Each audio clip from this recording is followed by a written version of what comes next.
Hi there. In Chapter 3, we discussed some of the challenges specific to marketing social change. However, in Chapter 4, we're going to focus more on those challenges more directly associated with marketing public health. While these may sound really similar, there are some distinct challenges as well as overlapping challenges for each topic. Basic challenges for marketing public health include diminishing resources, tight budgets, diversion of potential public health resources to bioterrorism preparedness, and a growing anti-regulatory, anti-government sentiment among the public. Take a second to think why this is. A predominant reason for this is there's just simply no quick return on investment with public health initiatives. It often takes years to see a reduction in morbidity and mortality rates after implementation. Another reason is that public health practitioners have not had to beg for resources or be in the business of self-promotion in the past like they have now.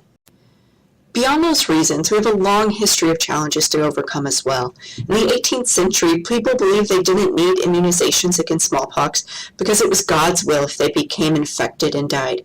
It was common, so it never raised much attention and demanded public attention. Another prominent example from history is the scurvy trials of 1753. Dr. James Lind found that limes rich in vitamin C prevented scurvy in sailors, which had been killing fleets of sailors at the time.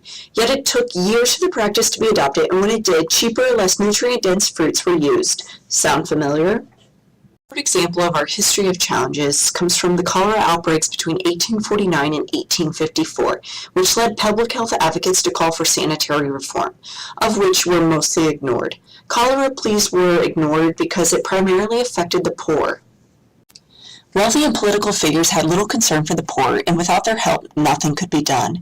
It was perceived as the poor's fault for living in filthy conditions, and the upper classes in general had no desire to tax themselves for the welfare of the poor. It took a third cholera outbreak threat to establish a permanent public health department in New York City, 15 years after the report came out recommending establishing a system of public health surveillance and regulation, sanitation to prevent the spread of diseases like cholera. A major reason for this delay is that many public health reforms were met with opposition from the medical profession, which historically has viewed many public health programs as intrusions on its autonomy. They felt like public health was taking the power away from the medical profession. It wasn't just the medical profession that opposed public health initiatives. It was also religious organizations, commerce organizations, business organizations, and individuals feeling like their autonomy was being infringed upon. The way media presents health issues is also an issue that confuses the public. We see TV shows glamorizing the medical field, or if it is public health, it's extreme outbreaks and not those just dealing with chronic diseases that may see a much longer time before we see return. Stimulating demand for public health programs is a challenge. Some of the major reasons are return on investment is slow, it's hard to show prevention, autonomy, that we're taking away individual rights, and also the heavy opposition of powerful special interest groups.